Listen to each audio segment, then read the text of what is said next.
Hey guys, welcome to Navyasri vlogs. ఇక్కడైతే నేను పార్లర్కి వచ్చేసాను నెయిల్ ఆర్ట్ చేయించుకుందామని. రీజన్ అందరికీ తెలుసు కదా, నా ఎంగేజ్మెంట్ అని చెప్పి. So this is the first time నేను నెయిల్ ఆర్ట్ చేయించుకుంటున్నాను. చాలా ఎగ్జైటెడ్ ఉండే. సో ఇక్కడైతే తను నా నెయిల్స్ అన్నీ క్లీన్ చేసేసి నన్ను ఇక్కడ సెలెక్ట్ చేసుకోమనింది. నేనైతే సెలెక్ట్ చేసుకున్న తర్వాత చూడండి, నా ఫేస్లోనే తెలిసిపోతుంది నేను ఎంత ఎగ్జైటెడ్ ఉన్నానో. సో తన వర్క్ కూడా అంతే నీట్గా ఉంది అండ్ చాలా పేషెన్స్ ఉండే. నాకు మినిమం 1.5 hour పట్టింది.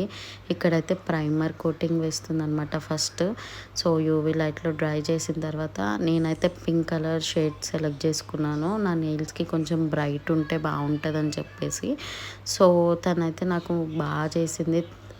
ఇంకా లిటిల్ ఫింగర్కి వచ్చేసి చెమ్కి వేసింది. ఇంకా అన్ని ఫింగర్స్కి వచ్చేసి మామూలుగా కలర్ విత్ చెమ్కి వేసింది. ఇది నా ఫైనల్ లుక్. ఎంగేజ్మెంట్ కాబట్టి ఎంగేజ్మెంట్ ఫింగర్కి మాత్రం స్టోన్స్ పెట్టింది. Please do subscribe.